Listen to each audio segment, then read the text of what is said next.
BCI digital class में आप सभी का स्वागत है। जैसे वास्तविक संख्या का परिचय पहला लेक्चर हम लोग पढ़ चुके हैं। आज सेकंड लेक्चर इसका है। जैसे परिमेय संख्या वह संख्या है जिन्हें पी बाई क्यू के रूप में लिखा जा सके। पी और क्या हो, क्यू क्या हो, पूर्णांक हो, वह संख्या क्या कहलाएगा? परिमेय संख्या कहलाएगा। जैसे पी बटे क्यू के रूप में लिख सकते हैं और क्यू बराबर क्या हो, जीरो ना हो, वो संख्या क्या कहलाएगा? परिमेय संख्या। इसको मतलब अंश बटे हर के रूप में लिख सकते हैं। अंश बटे हर के रूप में लिख सकते हैं, वह संख्या क्या कहलाएगा? परिमेय संख्या कहलाएगा। जैसे 1/2 क्या है? एक परिमेय संख्या है। जैसे 5 क्या है? एक परिमेय संख्या है, क्योंकि 5 बटे हम लोग क्या लिख सकते हैं? 1 लिख सकते हैं, इसलिए कौन सी संख्या कहलाएगा? परिमेय संख्या कहलाएगा। जैसे -3 क्या है? -3। जैसे जैसे है क्या? -3। तो -3 को हम लोग -3/1 लिख सकते हैं, इसलिए कौन सी संख्या है? परिमेय संख्या है। जैसे 0.75 ये कौन सी संख्या है? परिमेय संख्या है, क्योंकि हम लोग इसका पॉइंट उड़ाएंगे तो नीचे आ जाएगा 1 और जितना संख्या बचेगा उसके बदले 0। तो ये क्या कहलाएगा? एक परिमेय संख्या कहलाएगा। जैसे √4 ये कौन सी संख्या है? तो परिमेय संख्या है। जो रूट से पूरा पूरा निकल जाए वो कौन सी संख्या कहलाएगा? परिमेय संख्या कहलाएगा। जैसे जब भी हम लोग रूट से अगर निकालने नहीं जानते हैं तो उसका आभार गुणनखंड कीजिए। क्या कीजिए?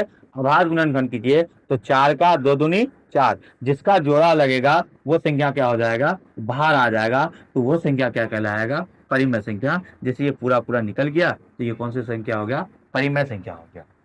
जैसे √100 प्लस √81 ये कौन सी संख्या है? तो पहले इसका कितना जाएगा? 100। इसका 100 का कितना निकल जाएगा? 10। और 81 का कितना निकल जाएगा? 9। तो ये क्या आ जाएगा? 19। तो ये 19 ये क्या है? परिमेय संख्या है, इसलिए कौन सी संख्या होगा? परिमेय संख्या। जैसे हम लोग मानते हैं √8/√2 ये कौन सी संख्या है? तो ये भी एक परिमेय संख्या है। जैसे √8 का हम लोग कितना निकालेंगे? तो 4 दूनी 8, 2 दूनी 4, किसका जोड़ा लगा? 2 का जोड़ा लगा। तो एक 2 का जोड़ा लगा तो 2 निकल गया और √2 बटे √2। तो 2 से 2 कैंसिल, कितना आ गया? 2। तो ये कौन सी संख्या कहलाएगा? परिमेय संख्या कहलाएगा। जो भी संख्या रूट से निकल जाता वो संख्या क्या कहलाएगा? परिमेय संख्या कहलाएगा। आपसे पूछे क्या 0 एक परिमेय संख्या है? तो हाँ, 0 एक परिमेय संख्या है। 0/1, 0/2, 0/3, क्योंकि हम लोग p बराबर 0 लिख सकते हैं, q बराबर 0 नहीं लिख सकते हैं, इसलिए क्या कहलाएगा? 0 एक परिमेय संख्या है। पर हम लोग 5/0 क्या बोलते हैं? 5/0 एक परिमेय संख्या नहीं है। 5/0 एक क्या है? परिमेय संख्या नहीं है, क्योंकि हम लोग इसको डिफाइन नहीं कर सकते हैं, इसको परिभाषित नहीं कर सकते हैं, इसे हम लोग बोलते हैं अपरिभाषित। अपरिमेय संख्या ऐसी संख्या है जिन्हें परिमेय संख्या के रूप में लिखा नहीं जा सकता। मतलब कहने का जिसे p/q के रूप में नहीं लिखा जा सकता, वो कौन सी संख्या कहलाएगा? अपरिमेय संख्या। जैसे अपरिमेय संख्या में क्या आ जाएगा? √2 क्योंकि हम लोग इसको पूरा पूरा मतलब निकाल नहीं सकते हैं, इसका मान हम लोग कभी भी निकाल नहीं पाएंगे, इसलिए क्या कहलाएगा? ये अपरिमेय संख्या। इसे p/q के रूप में नहीं लिखा जा सकता। जैसे √3 इसको भी हम लोग p/q के रूप में नहीं लिख सकते हैं। √5 को भी p/q के रूप में नहीं लिख सकते हैं। √8 को भी p/q के रूप में लिख नहीं सकते हैं। जैसे √26 इसको भी नहीं लिख सकते हैं। जितना भी अंडर रूट में रह जाएगा वो संख्या क्या कहलाएगा? अपरिमेय संख्या कहलाएगा। जैसे यहाँ देखिए 0.750 फिर 7500 इस तरह का संख्या आते जाएगा तो वो संख्या क्या कहलाएगा? अपरिमेय संख्या कहलाएगा। जैसे 0.919119111 इस तरह का संख्या क्या कहलाएगा? अपरिमेय संख्या कहलाएगा।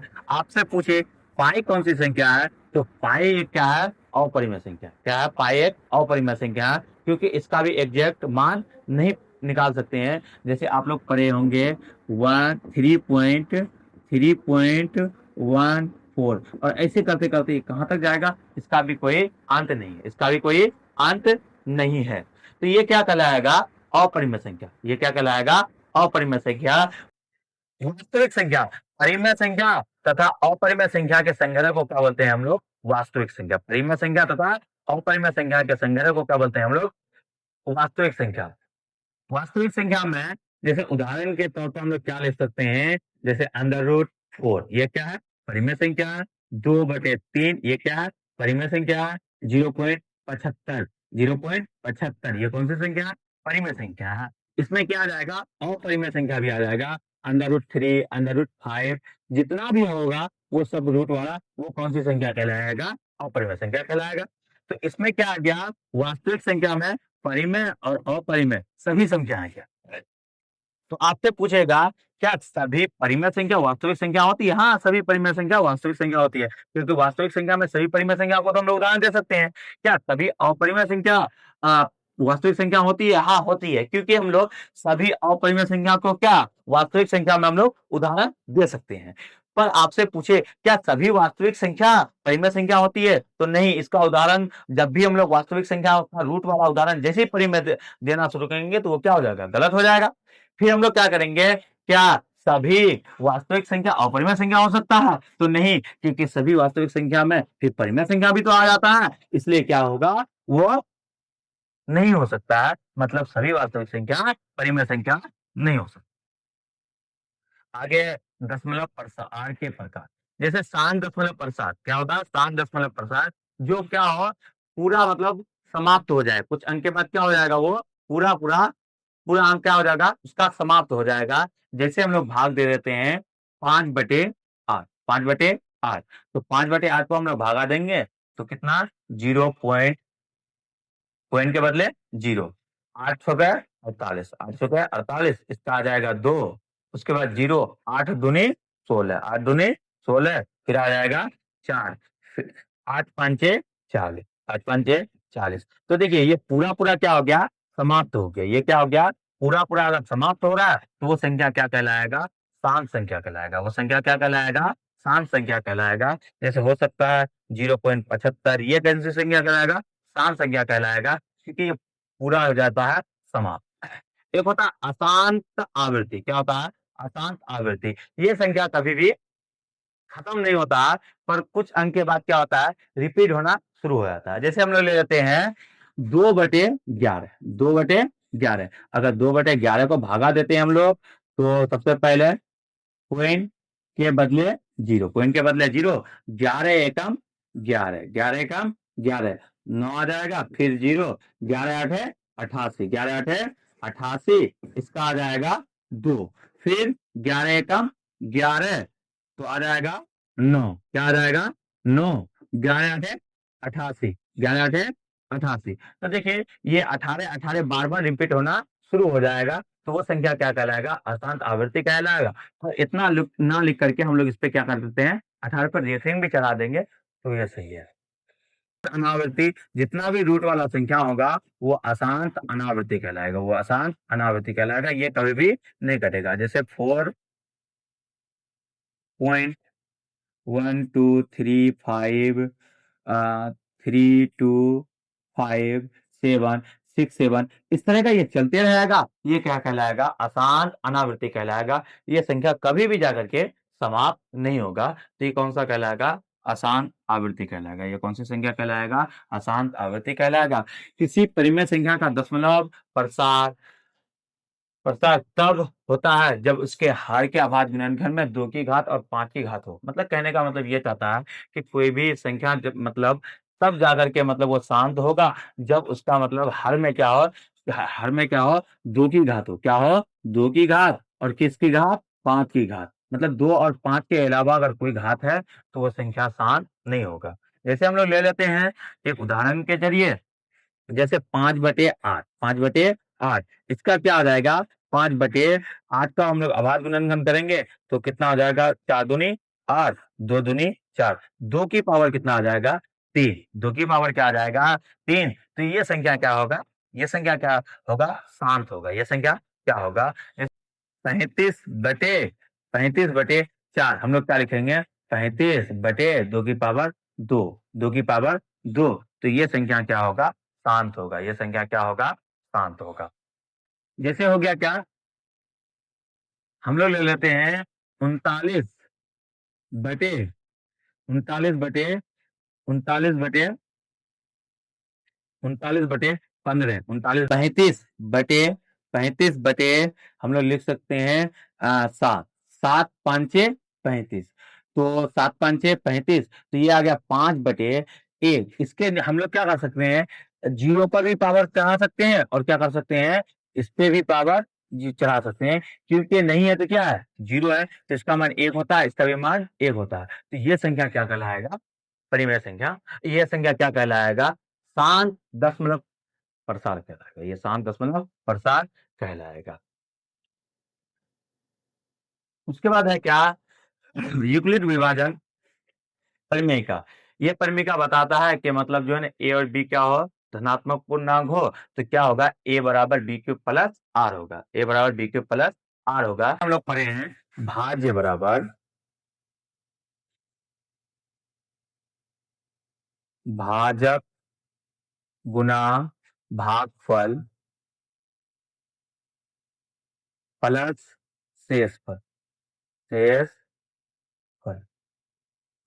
तो जैसे हम लोग भाज्य को क्या बोलते हैं, ए बोलते हैं, और भाजक को क्या बोलते हैं, बी, और भागफल को क्या बोलते हैं, क्यू, और इसको क्या बोलते हैं, शेषफल को आर बोलते हैं। शेषफल को क्या बोलते हैं, आर बोलते हैं।